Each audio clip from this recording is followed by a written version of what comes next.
నమస్కారం TCN news కి స్వాగతం ముందుగా ముఖ్యాంశాలు పశ్చిమ గోదావరి జిల్లాలో అన్ని రకాల వ్యవసాయ ఉత్పత్తులను అభివృద్ధి చేయనున్న ప్రభుత్వం భీమవరంలో ప్రకటించిన రాష్ట్ర మంత్రి డాక్టర్ నిమ్మల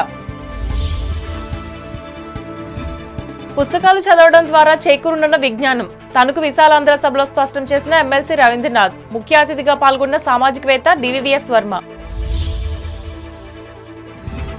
లాయర్లకు నష్టం తెచ్చే చట్టాన్ని రద్దు చేయాలని కోరుతూ తణుకు కోర్టు ముందు ధర్నా చేసిన న్యాయవాదులు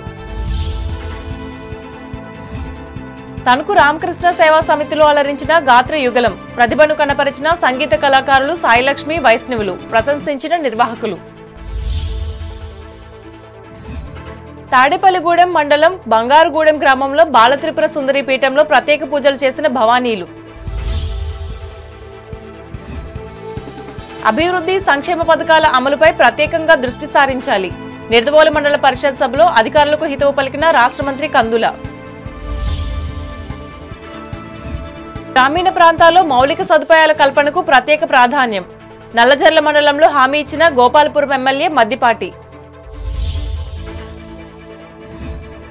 ఓటరు జాబితా సవరణ ప్రక్రియకు సహకరించాలి అంబేద్కర్ కోనసీమ జిల్లాలో ప్రజాప్రతినిధులకు పార్టీల నాయకులకు విజ్ఞప్తి చేసిన కలెక్టర్ మహేష్ కుమార్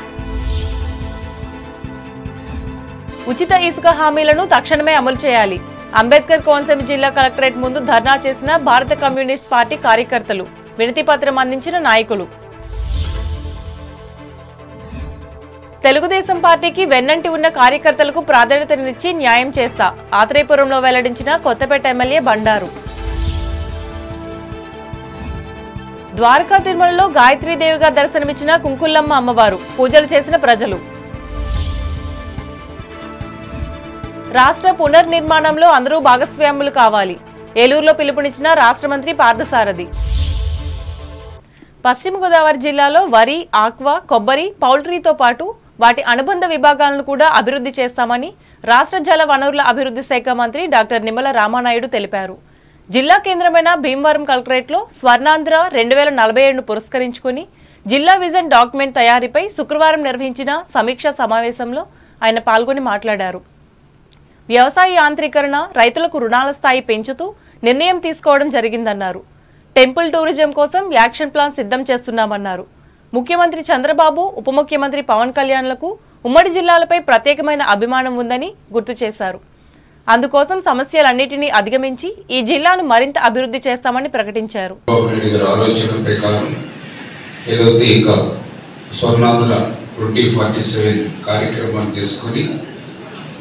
భాగస్వామ్యం కావాలనే ఆలోచనలో భాగంగా ఏదైతే మన 26 జిల్లాలకు సంబంధించినటువంటి ఆ యొక్క స్వర్ణాంధ్ర 2047లో మనం ఏ రకంగా కార్యక్రమాలు రూపకల్పన చేసుకోవాలి ఏ రకంగా ఆ 2047కి మనం కూడా ఒక షెడ్యూల్ని ఎట్లా మనం ప్రమోట్ చేసుకోవాలనేటువంటి ఆలోచన ప్రకారంగా ఈరోజు ఈ యొక్క మీటింగ్ని ఏర్పాటు చేసుకోవడం జరిగిందని చెప్పి సందర్భంగా తెలియజేసుకుంటూ మీ అందరికీ తెలుసు ఆయన ఒక విజన్ ఉన్నటువంటి నాయకుడు ఒక ముందు చూపుతో పనిచేసేటువంటి వ్యక్తి ఈరోజు ఈ రాష్ట్రానికి ముఖ్యమంత్రిగా ఉన్నారు ఆయనకి తోడుగా ఈరోజు పవన్ కళ్యాణ్ గారు మరి ఉన్నటువంటి విషయం వీరిద్దరికీ నరేంద్ర మోడీ గారి యొక్క ఆశీస్సులతో ఎందుకంటే ఇవాళ ఆంధ్రప్రదేశ్ రాష్ట్రం ఏదైతే వ్యవసాయంలో మనందరం కూడా చూసాం ఆ రోజు రాష్ట్రం విడిపోతున్నప్పుడు మనందరం కూడా ఆ రోజు సమైక్య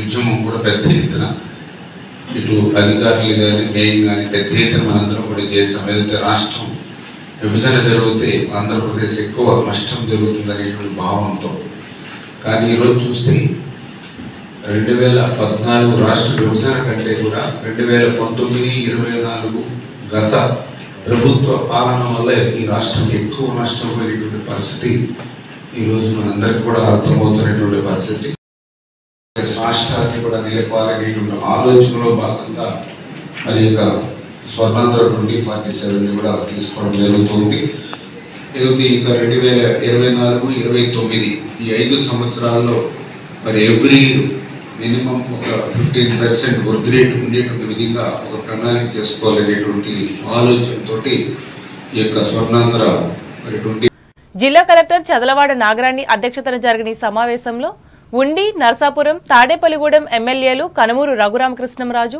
బొమ్మిడి నాయకర్, బొలిశెట్టి శ్రీనివాస్, వివిధ శాఖల జిల్లా అధికారులు పాల్గొన్నారు.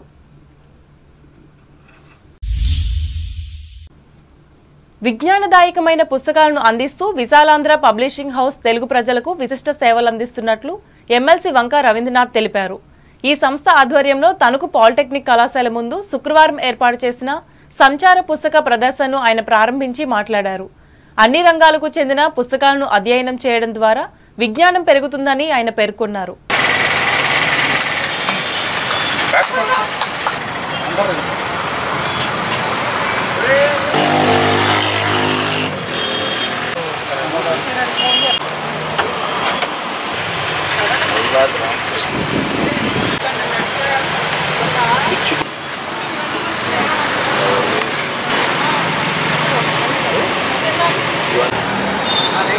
ఆంధ్ర పబ్లిషింగ్ హౌస్ అంటేనే చాలా ప్రముఖమైనది. అనేక దశాబ్దాలుగా ఈ సంస్థ అనేక మంది రచనలు ఇచ్చింది. పుస్తక పఠనం అనేది ఈ రోజుల్లో బాగా తగ్గిపోతుంది.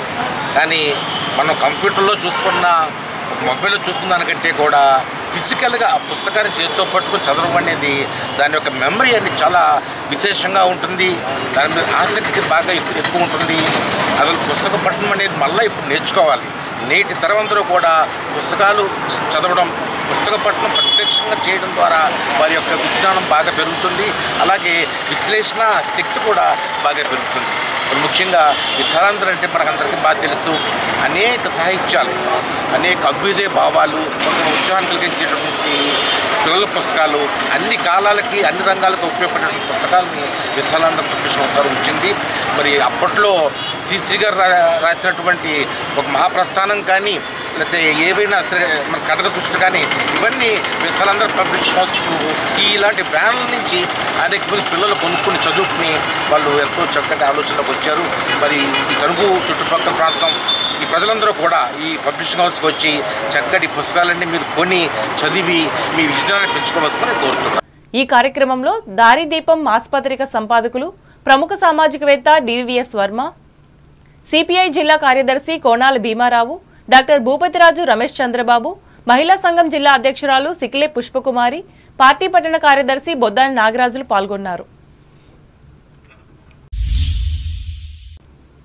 ప్రాక్టీస్ సర్టిఫికెట్ల మంజూరులో న్యాయవాదులకు విధించిన రూల్స్ ను రద్దు చేయాలని కోరుతూ తణుకులో ఆల్ ఇండియా లాయర్స్ యూనియన్ ఆధ్వర్యంలో న్యాయవాదులు శుక్రవారం ధర్నా నిర్వహించి నిరసన వ్యక్తం చేశారు.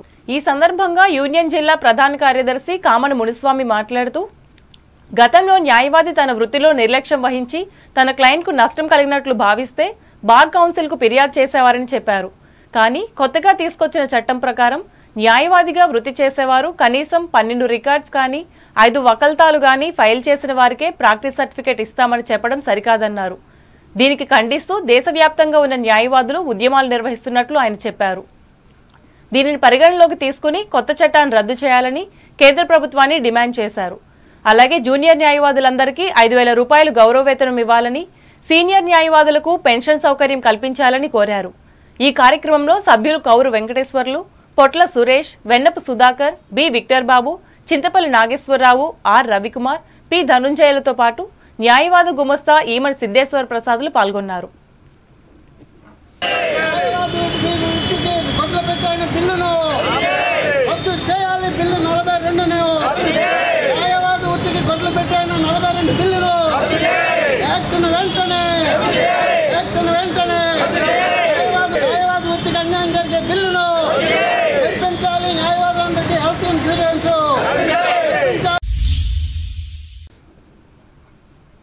తణుకు సద్గురు త్యాగరాజస్వామి ఆరాధనోత్సవ సొసైటీ ఆధ్వర్యంలో రామకృష్ణ సేవా సమితి భవనంలో నిర్వహిస్తున్న శరన్నవరాత్రి సంగీతోత్సవాలు శుక్రవారం కూడా కొనసాగాయి. ఇందులో భాగంగా వెలిచేటి సాయిలక్ష్మి, గాయత్రి, మానేపల్లి వైష్ణవులు ఆలపించిన గాత్ర యుగలం అందరినీ అలరించింది. ఈ మేరకు రాజమండ్రికి చెందిన కెటి సుబ్బరాయన్, వి నరసింహాచార్యులు వయోలిన్, మృదంగంతో సాంకేతిక సహకారం అందించారు. ఈ కార్యక్రమంలో నిర్వహణ కమిటీ ప్రతినిధులు భమిడి కమలాదేవి, తాతిన సూర్యప్రభ, చిలుకూరి లక్ష్మీ సుజాత, డాక్టర్ మండవల్లి నాగమణి, డాక్టర్ వంక వసుంధర, రిమ్మలపూడి సాయిప్రియ, జీడిగుంట సర్వాణిలు పాల్గొన్నారు.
తాడేపల్లిగూడెం మండలం బంగారుగూడెం గ్రామంలో భవానీల కమిటీ ఆధ్వర్యంలో బాలా త్రిపుర సుందరి పీఠంలో శుక్రవారం అమ్మవారికి ప్రత్యేక పూజలు నిర్వహించారు. ఈ సందర్భంగా గాయత్రీదేవి అలంకరణ చేశారు. కుంకుమార్చనలు జరిగాయి. గ్రామానికి చెందిన మట్ట సత్యనారాయణ, మట్ట రామకృష్ణ దంపతులు పూజా కార్యక్రమంలో పాల్గొన్నారు. మహిళలు పెద్ద సంఖ్యలో హాజరై అమ్మవారిని దర్శించుకున్నారు.